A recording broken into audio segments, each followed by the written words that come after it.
behind closed doors. I'm a fool for your love.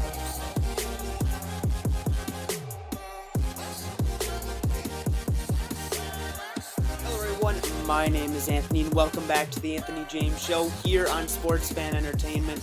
It's been quite some time since we've done a power ranking, but it's nice to get back to it and look at, well, what free agency's done to the NFL. I don't have how high a team's gone up, how high a team's fallen.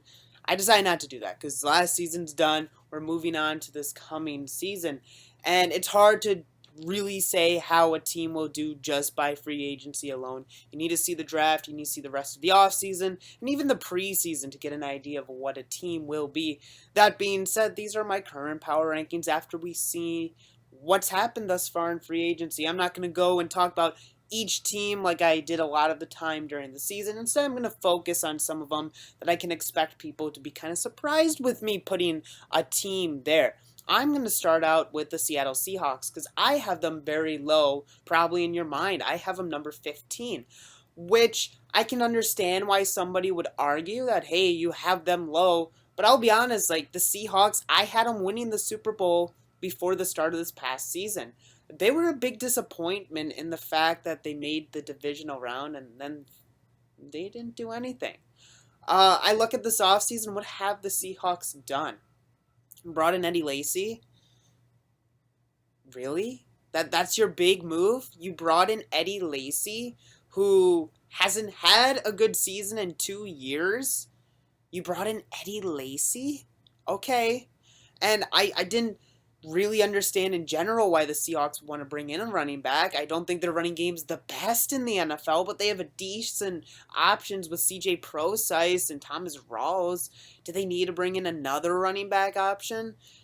I don't know. I think you could have used that money to bring in an offensive lineman. They failed to do that. And, teams like the Lions, the Vikings, the Rams, the Chargers, it seems like any team that had a really bad offensive line brought in at least one, if not two offensive linemen. Even the Lions, they didn't have that bad of an offensive line compared to the Seahawks, and they still brought in linemen. I think they upgraded their line. But then you have the Seahawks, they just kind of stood there and did nothing. And that's going to hurt if you ask me. Now, fortunately, you look at the NFC West, this division's really bad. We're talking about a 49ers team that currently has really no starting quarterback option on their team right now. They don't. Colin Kaepernick, Blaine Gabbert? Colin Kaepernick is gone. I'm pretty sure Blaine Gabbert's gone. Does it matter if he's not, though? Really? Does it? They have no option. The Rams are still struggling, and I don't know. I don't even want to say starting to turn things around, but they're not going to be competitive. So really, it should be the Seahawks division this year, but they haven't made that good of off-season moves, and I think this team was better a year ago than it is right now, at least in my eyes. I'll talk about the AFC South for a second. I dropped the Texans to number 20. You might question, why would you drop them? Here's the deal. Brock Osweiler was not a good quarterback last year. I don't think anybody's going to argue that. But you got rid of Brock Osweiler, and who have you added? Who? You haven't added anyone. Tom Savage? Brandon Weeden? You think one of them's going to be your starting quarterback? Oh, good luck to you if you think that's going to be the case. I'm assuming they're drafting a quarterback high. I just want to say first round, but this is the Texans. Who knows what they'll do? This is going back to the 2014 draft class. People were saying the Texans need to get a quarterback. They haven't. They haven't got a quarterback. They haven't even brought in somebody who could be a viable starting option. That's why I dropped them. And you look at the AFC South, I have them third right now. I moved the Titans to 12. They are currently the highest rated team in the AFC South. I kind of think rightfully so. They didn't make all the big moves this offseason, but they made okay moves. And you look at the AFC South, I guess I'll give it to them now. I'll be honest, I'm not sure if I'm picking them to win the AFC South or not. I got to see how the rest of the offseason goes. But right now, you can make a strong argument that this is the team to beat in the AFC South. Colts are 2 spots below them. I think it's going to be between these two teams this year. Unless the Texans find a decent quarterback. Because I think right now, as bad as their quarterback situation was last year, is going to be worse this coming year. For me, I look at the top quick. Patriots, it's obvious they're still the top team. They're still the team to beat. Giants, I think, right now are the team to beat in the NFC, if you ask me. Hard to say, and this is hard to say without seeing the draft and the rest of the offseason. But they've made good moves. Brandon Marshall is going to be a nice addition. They got rid of the pieces they didn't need anymore. The Victor Cruzes, the Rashad Jennings of the world. They don't need them anymore. Brandon Marshall should be a very good wide receiver as a number 2, and you're not paying him that much for a number 2 wide receiver, especially if Brandon Marshall's caliber. I think that's a very good move for the New York Giants, and that's why I think they're the team to beat right now. Packers, I have them at 6. They didn't make the biggest moves, and really they haven't fixed their secondary yet, but they did make some moves, which is a shocker, but yeah, we'll see what happens there. I got to talk about my Vikings. I have them at 17. I think they're a middle of a pack team right now. Do I think the Vikings got worse this offseason? No. However, did they jump enough to where I think people will be talking about them as Super Bowl or even playoff contenders? I don't think so. We'll see how the draft went. A very bad draft last year for the Vikings, at least as of right now. Plenty of time to change that. But the Vikings are still a middle of the road team. Kind of disappointed in that. I want to talk about some of the bottom teams. Quickly, the Browns, I moved them to 31, mainly because they have quarterback options and the 49ers don't. I already went over the 49ers starting quarterback options. Right now, I like the Browns starting quarterback options better than the 49ers. We'll see how it goes once the draft comes.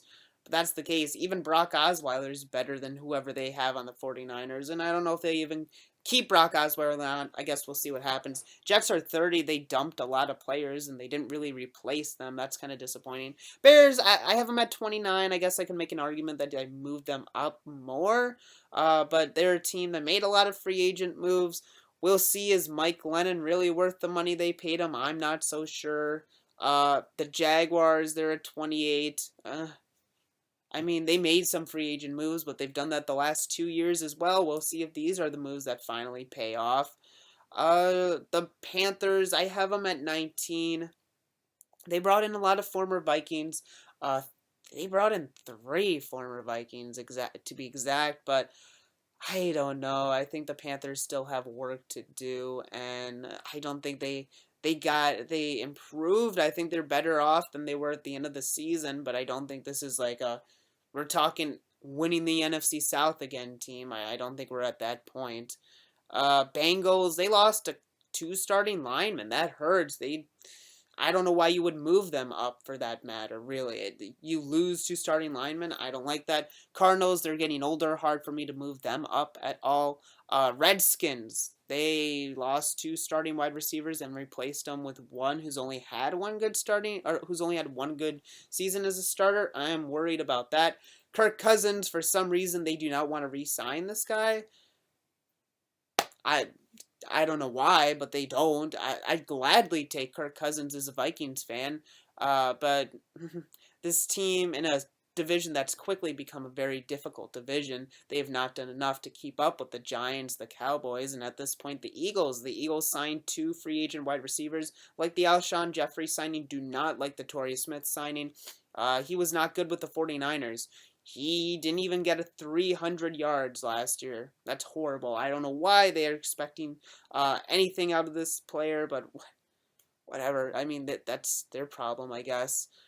Eagles, I guess they're kind of a middle of a road team. We'll see what they do. I don't think they've done enough. Kind of like the Redskins, I don't think they've done enough to really solidify themselves as having a good shot at winning the NFC East. We'll see what they do when we have the draft, but that's how I think of them right now.